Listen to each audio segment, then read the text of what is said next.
Assalamualaikum warahmatullahi wabarakatuh.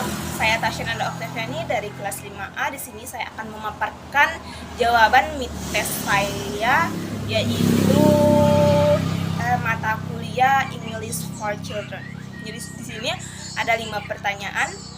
Di sini saya akan memaparkan satu persatu. Yang pertama yaitu berikan sebuah alasan mengapa anak usia sekolah dasar atau SD perlu belajar bahasa Inggris di Indonesia.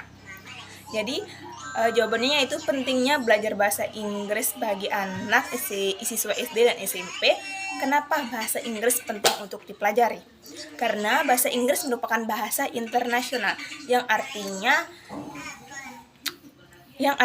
saat kita berpergian ke negara lain, maka bahasa yang lazim digunakan adalah bahasa Inggris sebagai bahasa komunikasi internasional.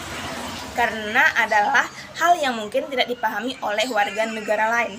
Jadi misalnya mengajak mereka berkomunikasi dengan menggunakan bahasa Indonesia di luar negeri. Maka dari itu dalam kurikulum pendidikan bahasa Inggris masuk dalam muatan lokal yang dipelajari di sekolah dasar atau SD dan sekolah menengah pertama SMP. Bahasa Inggris diajarkan sejak dini karena usia anak pada tingkatan SD maupun SMP adalah saat atau fase di mana mereka mengalami perkembangan otak atau kemampuan. Jadi misalnya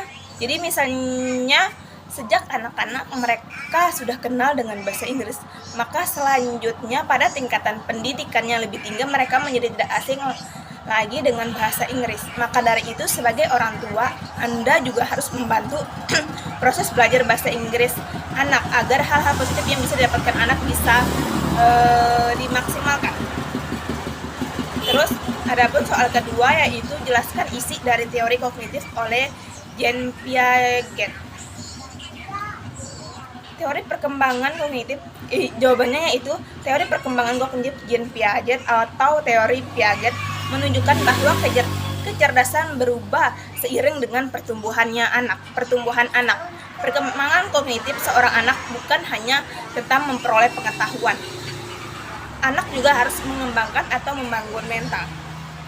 Selanjutnya, soal nomor 3 yaitu jelaskan isi dari teori discovery learning oleh Jerome Brenner. Jawabannya itu yang pertama, memperoleh isi dari teori Jerome Brenner yaitu yang pertama memperoleh informasi baru. Informasi baru merupakan perluasan dari informasi sebelumnya yang dimiliki, atau informasi tersebut dapat bersifat sedemikian rupa sehingga berlawanan dengan informasi sebelumnya yang dimiliki seseorang. Yang kedua yaitu transformasi informasi atau pengetahuan tentang cara kita memperlakukan pengetahuan. Informasi yang diperoleh kemudian dianalisis, diubah atau ditransformasikan ke dalam yang lebih abstrak atau konseptual agar dapat digunakan untuk hal-hal yang lebih luas. Yang ketiga yaitu evaluasi. Evaluasi merupakan proses menguji relevansi dan ketetapan. Proses ini dilakukan dengan menilai apakah cara kita memperlakukan pengetahuan tersebut cocok atau sesuai dengan prosedur yang ada. Jauh dari pengetahuan tersebut dapat digunakan untuk memahami gejala-gejala lainnya. Baik, soal nomor 4 yaitu jelaskan isi dari teori yang dikemukakan oleh Vygotsky. Jawaban yang saya temukan di sini teori perkembangan kognitif menurut Vygotsky. Yang pertama, zone of proximal development. Zone of proximal development atau bisa disingkat sebagai ZPD adalah serangkaian tugas yang terlalu sulit dikuasai oleh seorang anak atau anak-anak secara sendirian. Akan tetapi kesulitan tersebut dapat diatasi dengan bantuan dari orang dewasa atau teman sebaya yang lebih mampu darinya yang bisa membantunya. ZPN sendiri dibagi atas 2 batas. Pertama, tingkatan perkembangan aktual atau actual development level, yaitu berupa pemecahan masalah secara mandiri. Yang kedua, tingkat perkembangan potensial, level of potential development. yaitu berupa pemecahan masalah di bawah bimbingan orang dewasa atau teman sebaya yang lebih ahli. Yang kedua yaitu scaffolding. Konsep ini sangat erat kaitannya dengan GPD adalah Scaffolding adalah sebuah teknik untuk mengubah level dukungan selama sesi pengajaran dengan orang yang lebih ahli, misal guru atau teman sebaya yang lebih mampu. Scaffolding juga bisa disebut sebagai memberikan sejumlah bantuan kepada seorang manusia atau anak selama tahap awal pembelajaran. Tutor akan memberikan beberapa stimulus karena si anak ketika diberikan tugas baru yang mereka belum mengerti saat kemampuan anak semakin meningkat. Maka pelan-pelan tutor akan mengurangi sedikit bimbingannya. Yang ketiga yaitu bahasa dan pikiran. Menurut Vygotsky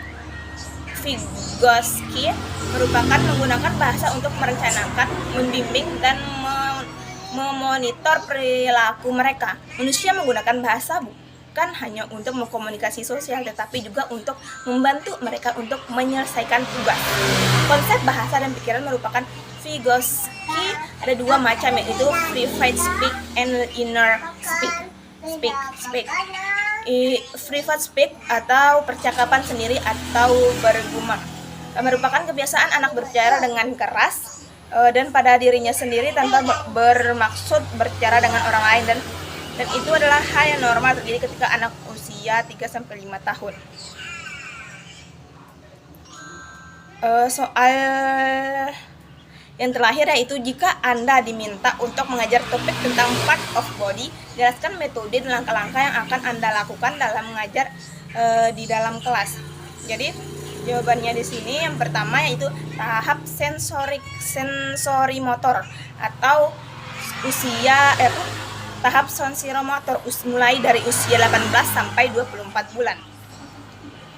Tahap sensoromotor adalah pertama dari 4 tahap dari teori Piaget mengenai perkembangan kognitif anak Piaget. Selama periode ini banyak mengembangkan pemahaman tentang dunia melalui koordinasi pengalaman sensorik, melihat, mendengar, dengan tindakan motorik, menggapai, menyentuh. Perkembangan utama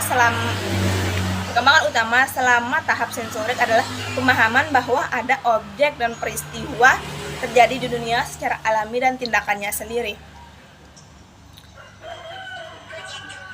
Contohnya, misalnya jika ibu meletakkan mainan di bawah selimut, anak tahu bahwa main yang biasanya ada atau dia lihat kini tidak terlihat atau hilang, dan anak secara aktif mencarinya. Pada awal tahapan ini, anak berperilaku seolah mainan.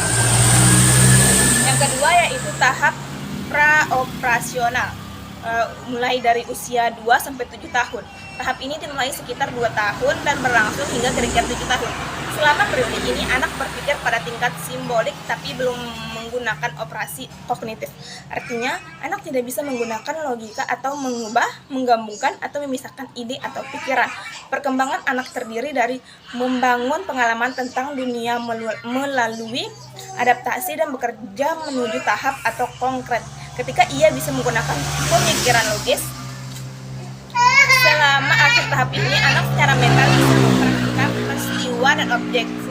Yang ketiga yaitu tahap operasional konkret yang dimulai dari usia 7-11 tahun. Perkembangan kognitif anak di tahap ini berlangsung sekitar usia 7 hingga 11 tahun dan ditandai dengan perkembangan pemikiran yang terorganisir dan rasional. Piaget menganggap tahap konkret sebagai titik balik utama dalam perkembangan kognitif anak karena menandai awal pemikiran logis.